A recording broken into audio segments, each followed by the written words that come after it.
Because while the truncheon may be used in lieu of conversation, words will always retain their power. Words offer the means to meaning, and for those who will listen, the enunciation of truth.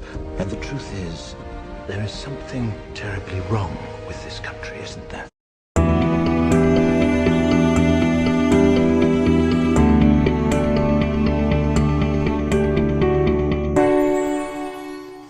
This installment, you might be pleased to know, is a little less deep and a little less controversial than my more recent videos. So just kick back, relax, as I don't anticipate this to be any big deal. You might learn some things, and it's fun to think about critical thinking. Now, of course, you know what critical thinking is. You've heard of it, and you think that you do it, I'm sure, is in your nature. At the same time, it's important to split the hair, so to speak, so that your own cognitive ability is that much greater. So to talk about critical thinking, let's talk about the alternatives to critical thinking in a little bit more detail than perhaps you've done on your own time. The first alternative to critical thinking is dogmatism.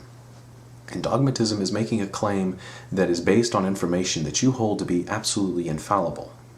Now, we may, just through our culture, recognize religious people as being dogmatic, but they are not exclusively those who could be dogmatic. Likewise, if we were to look at atheists, not only could we say that some atheists are dogmatic, we could also say that some theists are not dogmatic and still be religious, you see. The kinds of people that I'm talking about who are dogmatic in the positivist genre of things are these people who look at science as a religion in and of itself. It's saying that scientific knowledge and scientific evidence is the absolute truth because I said so, and because I was told by an authority figure that that's the case. Now, of course, if you've watched my more recent videos, we can see that there is a problem, and problems that Thomas Kuhn point out when we're talking about, science and its affirming the consequent and remaining ignorant problems that it has in its own worldview and its own paradigm, that dogmatism in context of science-ism, if you want to call it that, is very possible, and it's just equally as detrimental as one who looks at the Bible and says it's the Word of God. Period. I don't want to hear anything else. Both of which I stand in contrast to, and I would argue against both sides. But it's also important to look at historical figures that have been dogmatic. And since we all sort of agree that it's the religious types that tend to be more dogmatic, let's look at the atheist world. In atheism, one particular individual that really stands out, at least in my mind, is Sigmund Freud. Sigmund Freud was a fervent atheist, yet he was very dogmatic. And in the end, it pushed a lot of his own followers and companions away from him. There was one particular boat trip, which I think he was traveling from Vienna to the U.S., I believe. And at the beginning, he and Carl Jung, his closest friend at the time, started talking about things, and Jung presented an idea that was contrary to Freud's idea.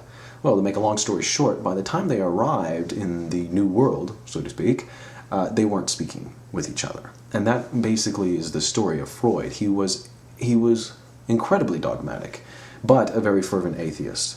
If you ever want to pick up his book, it's called The Future of an Illusion. Kind of gives you an idea of what he thought about religion, God, and so forth. So that's dogmatism. Not good, not good. Don't bother with it. The second alternative that I can think of is called skepticism.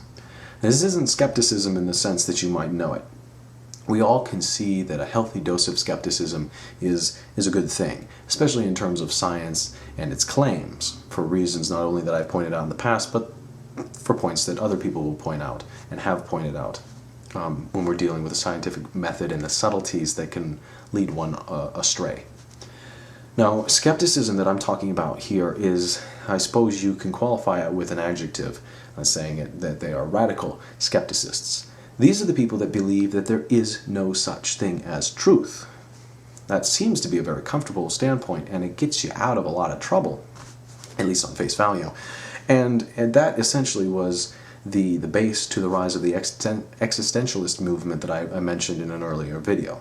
Problem, though, is this. If you ever get the opportunity to meet a radical skeptic, just wait until they profess their worldview, which generally comes very quickly for most skeptics, and they will say something like, you know, whatever your name is, there is no such thing as truth. And all you have to do is say, really? Is that true? And they will be left with a very difficult situation because they have to say yes in order to affirm that they are a skeptic and affirm their own worldview. But in affirming that question, they are accepting that there is truth in the world, and thus it dissolves their worldview. This gets really obnoxious to people, so do so at your own peril. No one likes to be questioned, no one likes to be challenged. Everyone likes to think that they are right and that they've done all the hard work and all they have to do is just sit back and let life continue on. That's why Socrates was killed, guys. That's why Socrates was killed, was because he was the gnat fly, as he refers to himself. He's, the little tiny thing that really gets to you and destroys your whole way of looking at the world because you realize it's irrational. And you, being a rational being, cannot possibly subscribe to absurdity. Of course, the final option is critical thinking. And that's when we assert claims with the pretext that we may be wrong. We might be wrong. We're hoping that we're not. Of course, we're saying everything in the best faith that we are correct, but we might be wrong, and we remain humble in doing so. And so we can see humility and the virtue of humility coming out in virtue of reason itself. One way that we can foster this kind of behavior, this kind of action, critical thinking that is to divorce ourselves from our worldview. This is easier said than done, but if you could possibly separate yourself from that which you believe, you will have a much easier time of seeing the absurdity in it when someone else points it out. If, however, you let yourself be defined by your beliefs instead of the other way around, when someone comes up to you and points out a fallacy or an absurdity in your own worldview, you take it personally, and you take it like an attack when it's really not a personal attack. The problem with that, of course, is you cut yourself off, you remain ignorant to your own absurdity, and you suffer as a result because because if you live in absurdity, you're not living in accord with the world. When you don't live in accord with the world, suffering tends to result. It's kind of a Buddhist idea, but I think that most people will agree with it, even if you're not Buddhist. So, without making or drawing this out too long, that's all I had to say about critical thinking. It's an important thing to do.